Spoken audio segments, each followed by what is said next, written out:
Kalau untuk jangka waktu saat ini dari Samuel Sekuritas lebih merekomendasikan ke saham-saham seperti apa Pak Surya?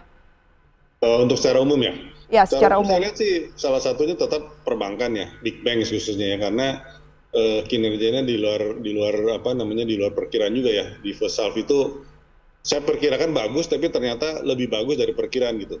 Jadi ada kemungkinan big banks ini laba bersihnya tahun ini semuanya akan mencatatkan rekor tertinggi dalam sejarah gitu, all time high dari net profit mereka gitu ya. Jadi kalau kita lihat, saya kasih contoh misalnya apa namanya BRI, Mandiri, BCA, BNI gitu ya, semuanya itu rata-rata tuh mencatatkan first half yang sangat sangat bagus ya. Jadi saya cukup optimis dengan perbankan ya, walaupun apa namanya ada isu mengenai rencana kemungkinan kenaikan suku bunga dan lain-lain gitu ya. Karena kalau saya lihat memang poinnya hanya ada tiga sih sebetulnya kenapa mereka performanya bagus. Kesatu kan pertumbuhan kredit yang sudah mulai meningkat lagi, sekarang udah 10%-an ya, di atas 10% bulan Juni. Kemudian juga cost of fund tetap rendah, dan bank-bank besar itu yang tumbuh tuh kasanya, bukan time deposit. Jadi likuiditas juga sangat tinggi. Terus yang ketiga mungkin biaya provisinya rata-rata turun ya dibandingkan zamannya COVID gitu ya, zaman COVID tahun lalu gitu ya. Jadi itu memang yang membuat performa mereka akan bagus. Kemudian kedua sektor lain mungkin sektor energi ya, karena perang dari Ukraina ini kan yang berkepanjangan membuat harga-harga energi dan komoditas itu masih cukup tinggi ya, khususnya energi ya.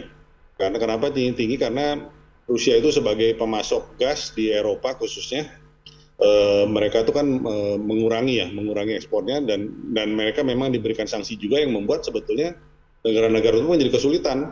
Akhirnya banyak yang beralih kembali kepada batu bara gitu ya, yang dulunya kan udah ditinggalkan gitu. Jadi harga energi seperti batu bara tuh sekarang sangat tinggi ya. Di Mhm. tahun lalu jauh sekali gitu ya. Jadi itu juga saya masih cukup optimis ya. Oke. Kemudian juga beberapa sektor yang tadinya ditekan karena adanya kenaikan harga komoditas seperti gandum dan lain-lain gitu ya. Nah sekarang kan mulai turun ya. Itu juga perusahaan-perusahaan consumer staples mungkin juga yang bahan bakunya seperti CBP itu mungkin juga sekarang agak membaik ya harusnya ya marginnya. Mhm. Gitu. Oke, jadi perbankan, kemudian juga ada Energi. pertambangan ya batu bara dan juga ada saham-saham dari consumer gitu ya, misalnya ICBP. Kita lihat selengkapnya berikut adalah deretan saham rekomendasi dari Samuel Sekuritas atau Pak Surya Dharma, di mana tadi kami sudah sempat merangkum ada 4 seperti biasa pemirsa, diantaranya adalah BBRI direkomendasikan buy, Bank Mandiri juga buy, Adaro buy, dan ada dari sektor lainnya yaitu film juga direkomendasikan buy. Oke. Yang menarik adalah film sendiri, Pak Surya. Apa yang Ya. menarik dari film sehingga Anda merekomendasikan buy? Jadi film ini sebetulnya awalnya menarik itu kenapa? Karena ada Tencent masuk ya. Awalnya itu kan Tencent itu masuk investasi pada saat terjadinya COVID ya. Waktu itu kan bioskop pada tutup dan lain-lain kan. Nah, mereka masuk. Nah, setelah itu saya lihat memang film ini walaupun second liner ternyata mereka cukup sigap ya. Cukup sigap dalam menghadapi kondisi yang ada di market gitu ya. Jadi mereka akhirnya kalau dulunya banyak di bioskop gitu ya, film-film bioskop, akhirnya mereka memproduksi serial-serial yang dijual ke ke OTT seperti WeTV dan lain-lain gitu ya. Dan saya lihat sangat sukses ya. Contohnya Layangan Putus lah yang kita mungkin Mhm. sangat kenal ya tahun lalu itu kan. Nah, mereka tuh memproduksi seperti itu pada saat bioskop-bioskop kesulitan penonton gitu ya. Nah, ternyata itu berhasil tahun lalu, dan ternyata tahun ini pada waktu terjadinya pembukaan kembali bioskop, dapat kita lihat pada data ada box office-nya film Indonesia, 4 dari box office film Indonesia, 3 itu produksi dari MD Pictures gitu. Salah satunya KKN yang merupakan film terlaris Indonesia sepanjang masa gitu ya. Betul. Jadi saya lihat memang first half kemarin itu juga resultnya di luar dugaan ya, sangat-sangat tinggi ya kenaikannya ya.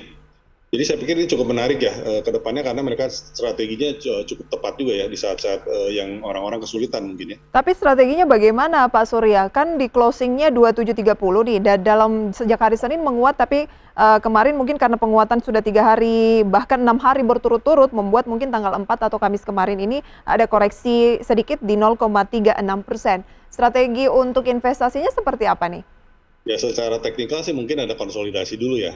Tapi kalau dari analis kita sih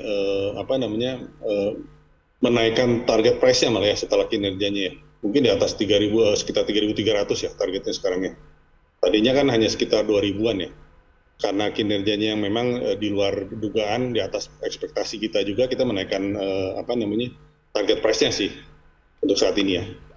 Oke, untuk BBRI, kemudian BMRI dan juga Adaro, secara harga terakhir menurut Pak Surya seperti apa? Direkomendasikan buy, artinya harga terakhir masuk saja atau tunggu di harga yang lebih murah, Pak Surya? BRI itu kan sebetulnya menariknya kan kalau year to date ya, dana flow asing yang masuk itu kan paling besar ke BRI ya, kalau di pasar reguler ya. Kita abaikan tebik lah yang ada corporate action di dalamnya ya. Jadi secara reguler itu memang paling besar itu BRI ya. Dan minggu ini saya perhatikan hari Senin Selasa itu mencatatkan net foreign inflow yang tinggi dengan BCA gitu ya. Tapi 2 hari terakhir itu kelihatannya tidak terjadi itu ya, hanya BCA aja ya. Jadi kemungkinan setelah BCA, perkiraan saya mungkin orang investor asing kembali lagi ke BRI ya. Secara valuasi mungkin target price saya sih sekitar 5.300 untuk BRI ya. Tahun ini karena mereka juga sangat positif dengan itu ya, karena sudah terkonsolidasi secara penuh ya Pegadaian dan PNM ya di sebagai anak perusahaannya dari BRI sendiri ya. Jadi saya sih masih cukup positif lah untuk BRI ya. Pak Surya, seberapa menarik Raffi ini? Kalau lihat harga pas listing sih langsung arah ya. Betul. Duitnya juga besar ya saya lihat ya sekarang ya di harga tertingginya. Iya, 35% kenaikan di 170 atau 44 poin. Kira-kira bagi yang sudah punya, lebih cocok untuk yang sudah punya karena harganya sudah melambung gitu ya. Apa yang harus dicermati nih, Pak Surya?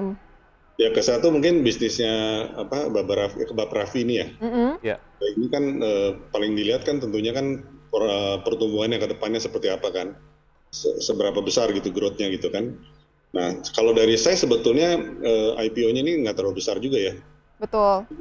Target raihan dana juga nggak terlalu signifikan gitu ya? Ya, padahal kan porsi masyarakat itu kan 30% ya. Berarti kan secara total mungkin nggak terlalu besar, tapi memang menariknya kan kalau perusahaan-perusahaan yang size-nya seperti ini kan kadang seringkali pada waktu listing kenaikan harga ya, terjadi kenaikan harga yang cukup tinggi gitu ya. Karena mungkin juga yang beredar mungkin relatively secara nilai uang mungkin kan nggak terlalu besar gitu. Jadi itu yang menariknya di situ gitu. Orang kadang suka juga ya dengan perusahaan-perusahaan saya seperti ini gitu, khususnya untuk retail ya, investor retail sih biasanya. Oke, baik kita tinggalkan soal Raffi ini, tapi paling tidak ini menjadi angin segar bagaimana IPO kembali dilakukan di lantai bursa. Semoga kedepannya angka COVID semakin turun dan hal tersebut bisa berlangsung lagi, Wiki ya. Betul, soal sekali. IHSG mungkin ya? Ya, hari ini secara proyeksi akan berada di zona mana Pak Surya untuk IHSG? Ya kalau kita lihat market di US sendiri sih kemarin kan agak turun ya, tapi market di regional saya lihat pagi ini kebanyakan naik ya. Jadi kemungkinan sih kita antara naik nggak terlalu tinggi sama sideways ya kelihatannya ya.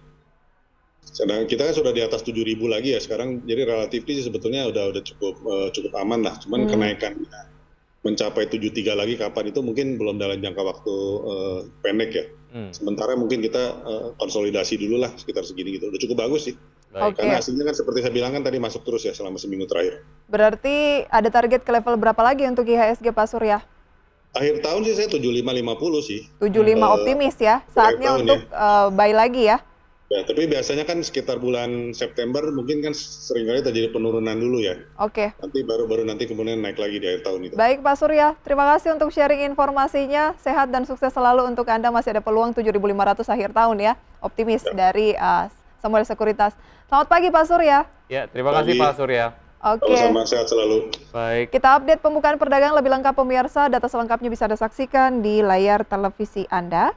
Ya, untuk IHSG sendiri dibuka di zona hijau dan penguatan 0,14% di level 7.067,017.